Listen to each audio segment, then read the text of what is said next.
स्वागत है आप सभी का अपने चैनल मैथ कैलकुलस पॉइंट में। आज के इस वीडियो में त्रिकोणमिति के सूत्र देखेंगे। तो आइए शुरू करते हैं।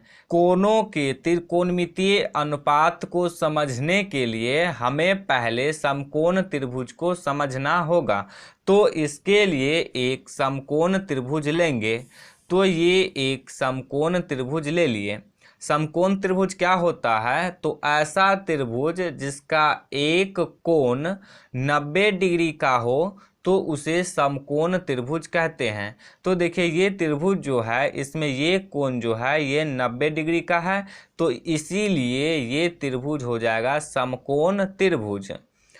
तो अब चलिए इस त्रिभुज का नाम दे देते हैं। तो नाम दे देते इसको ए, बी और सी।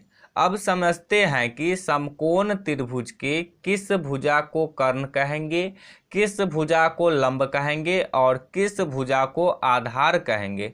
तो देखिए 90 डिग्री का कोण जो होता है उसके सामने वाले भुजा को कर्ण कहते हैं। तो इस त्रिभुज में 90 डिग्री का कोण ये है और इसके सामने वाला भुजा ये है, तो इस भुजा को कर्ण कहेंगे। तो इस भुजा को कर्ण कहेंगे। कर्ण को इंग्लिश में हाइपोटेनियस कहते हैं, तो इसीलिए कर्ण को H से लिखते हैं। अब देखिए ये दोनों भुजा बच गया, तो इस दोनों भुजा में से किस भुजा को लंब और किस भुजा को आधार कहेंगे। तो देखिए जनरली हम लोग इस भुजा को लंब और इस भुजा को आधार कह देते हैं, परंतु ऐसा नहीं होता है। किसी भी भुजा को लंब और किसी भी भुजा को आधार हम लोग किस कोण का उपयोग कर रहे हैं उसके आधार पे कहते हैं। हम जिस कोण का उपयोग करेंगे उसके सामने वाले भुजा को लंब कहते हैं और शेष जो भुजा बच जाता है उसको आधार कहते हैं। जैसे कि इस चित्र में हम लोग इस कोण का उपयोग करते हैं। तो देखिए इस कोण को मान लेते हैं कि थीटा डिग्री है, तो इस कोण के सामने वाला भुजा ये है, तो इस भुजा को लंब कहेंगे। इस भुजा को लंब कहेंगे। लंब का ही दूसरा नाम होता है सम्मुख भुजा। सम्मुख भुजा। लंब को इंग्लिश में परपेंडिकुलर कहते हैं, तो इसीलिए लंब को P से लिखते हैं। अब देखिए ये भुजा शेष बच गया, तो इसको कहेंगे आधार। तो इस भुजा को कहेंगे आधार। आधार का दूसरा नाम होता है संलग्न भुजा। संलग्न भुजा।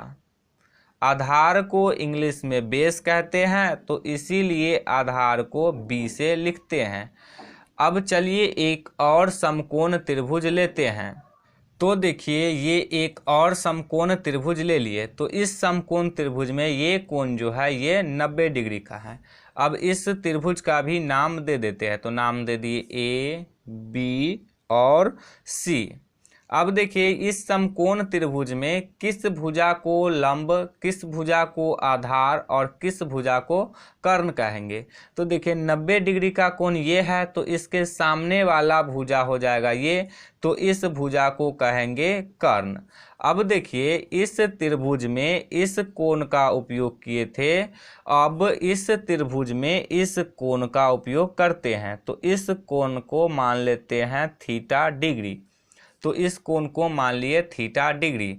तो क्या बोले हैं कि जिस कोण का उपयोग करते हैं उसके सामने वाले भुजा को लंब कहते हैं।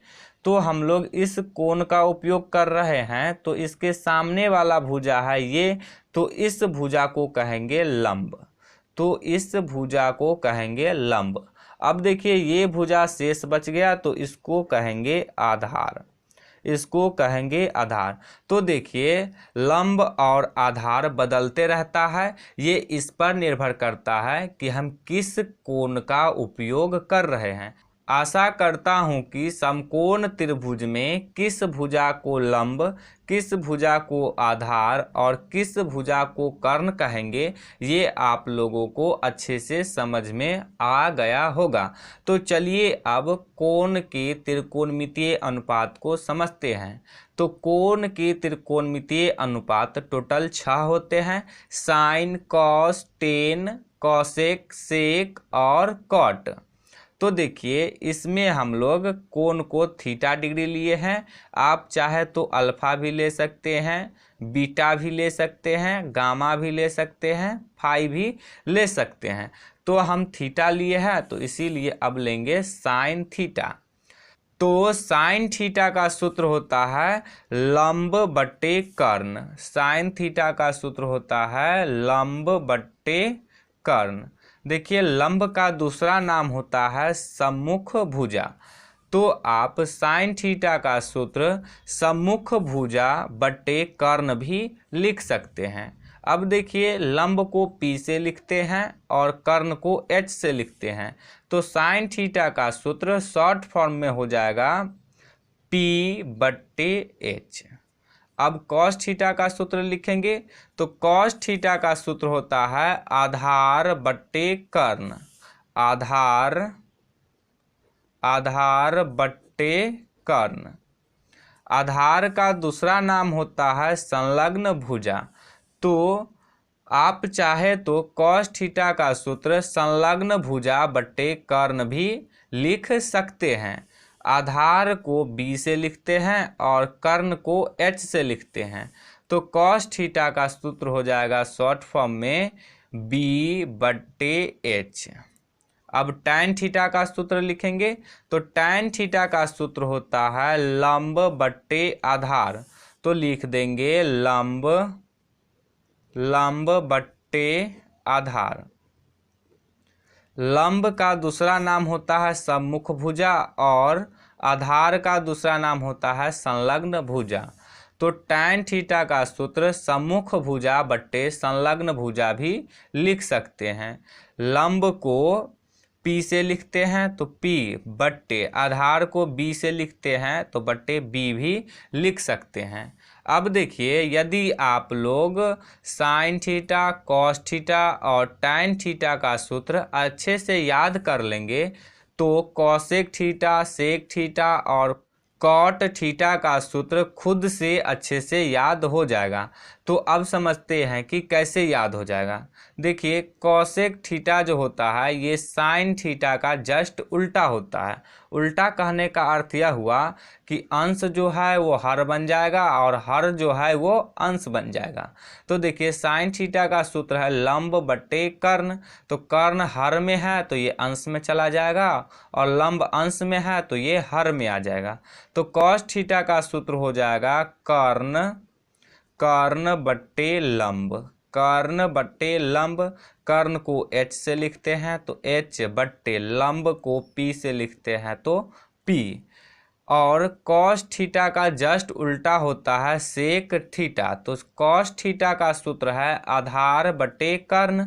तो सेक थीटा का सूत्र हो जाएगा कर्ण बट्टे आधार।